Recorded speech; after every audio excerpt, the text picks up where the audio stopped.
Welcome to the Stockton and Darlington Railway's bite-sized Mythbuster number 2. This is a short exploration of about 8 minutes on the name of the Stockton and Darlington Railway. The name of the Stockton and Darlington Railway seems to give a lot of people trouble, and they frequently get it wrong. So in this short Mythbuster, we're going to look at why it's called the Stockton and Darlington Railway and why so many people get it wrong. First, if you're local, you'll have been familiar all your life with our local newspaper, the Darlington and Stockton Times. It's often referred to as the D&S. This is dangerously close to the S&D, or the Stockton and Darlington Railway. That newspaper was founded in 1847 and was first printed in Barnard Castle, suggesting to me that it should have been called the Barnard Castle Times. In fact, it originally had several very long names, for as well as being the Darlington and Stockton Times, the owners also called it the Barnard Castle, Richmond, Auckland, Middlesbrough, Hartlepool, Teesdale and Swaledale Journal. In the 1850s it added the title South Durham and North Yorkshire Advertiser to its front page, and in 1894 its name became longer still as the Ripon and Richmond Chronicle was merged into it. So here we see the problem of including every place in your title. But the point is, if you are local today, you will be very familiar with the D&S, or Darlington and Stockton Times, so it's not surprising if when referring to the railway, you might muddle the letters and it too becomes the D&S. The other thing that often goes wrong is the use of the word to instead of and in the Stockton and Darlington Railway. Because railways go to places, lots of people call it the Stockton to Darlington Railway, or indeed, in a double whammy of inaccuracy, the Darlington to Stockton Railway. But it didn't just run in one direction from Stockton to Darlington. That wouldn't make any sense. There is the mistaken belief that the name of the railway refers to its starting and finishing points, but this has been used to suggest that the railway is much shorter than it actually was. It doesn't, and in any case it didn't start or finish at Darlington. But if it was called after the two ends of the line, it would be called the Witton Park and Stockton Railway. As an aside, and really just to confuse you, the S&DR were not overly concerned about the name accurately reflecting the terminus of a line. For example, the Yarm branch of the S&DR, which also opened in 1825, didn't actually go to Yarm.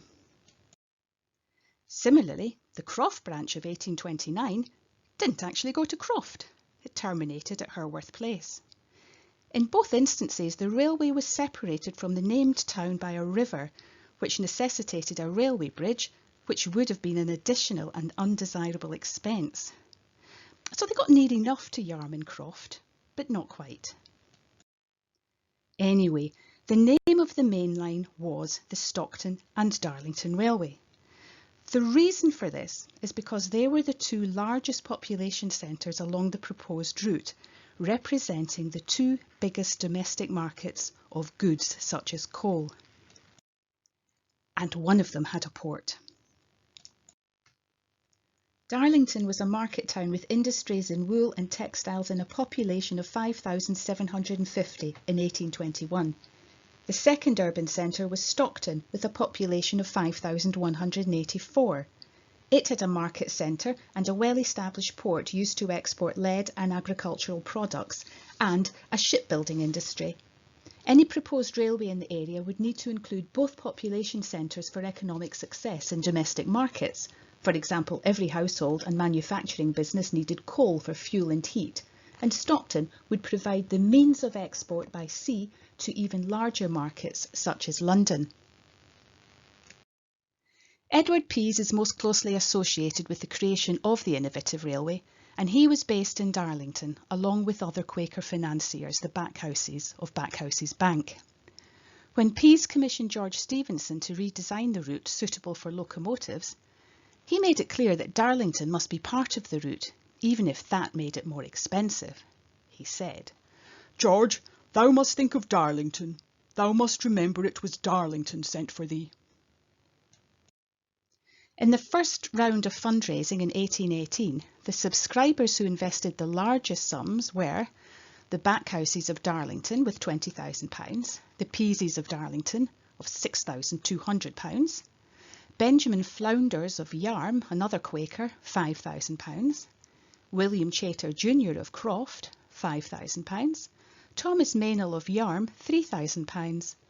And Leonard Raisbeck of Stockton, £1,000.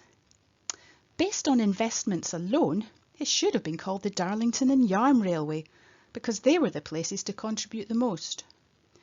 Interestingly, of the money to be invested from outside the region, which was about a third of the amount raised, most of it came from the wider Quaker community, many of whom were related to the Peaseys. For that reason, it's often referred to as the Quaker Railway, and the Quakers themselves often referred to it as the Darlington Railway. In fact, there were very few investors at this stage from Stockton, but Stockton had to be in the name as the location of the port. However, given that most of the money came from Darlington, why wasn't it the Darlington and Stockton Railway? Shouldn't Darlington have topped the bill, as Darlington largely funded it? The placing of Stockton at the front of the name may have been a reflection of the need to handle the townsfolk of Stockton with sensitivity.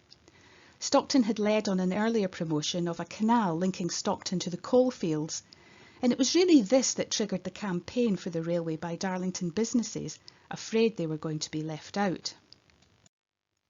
The survey for a canal was funded privately by Christopher Tennant, a merchant of Stockton with interests in the lime trade at Thickley near Shildon.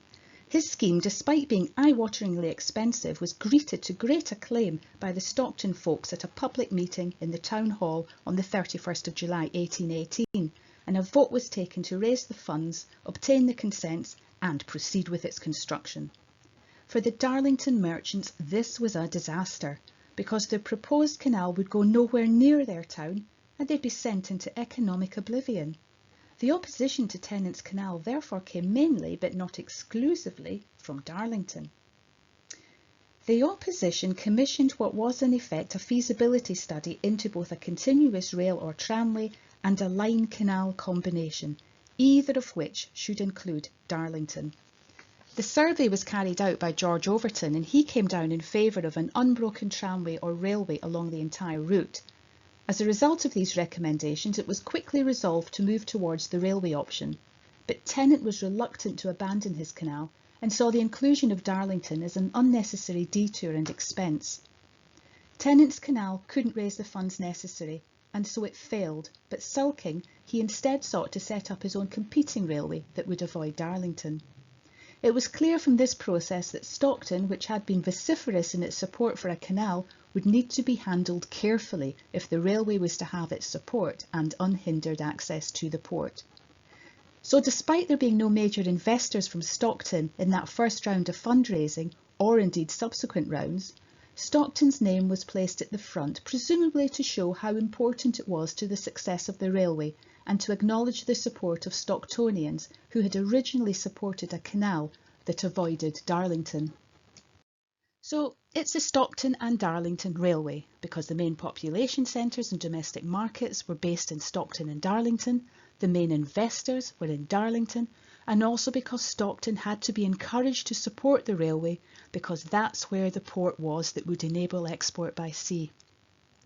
So they got to have their name first. The S&DR company would turn its back on Stockton within 5 years and move their port to a quiet stretch of the Tees overlooked by an ancient farmstead and ruined church, Middlesbrough. But that's another story. However, the name, now enshrined in the various Acts of Parliament, remained the Stockton and Darlington Railway. The Stockton and Darlington Railway, as the start of the modern mainline railway network, has inspired a range of UK-made designer gifts that celebrate our railway heritage. These include, amongst other things, pewter bookmarks, carriage clocks, products decorated with locomotion number 1, books, mugs, t-shirts and jewellery. Do have a browse at therailwaystation.shop.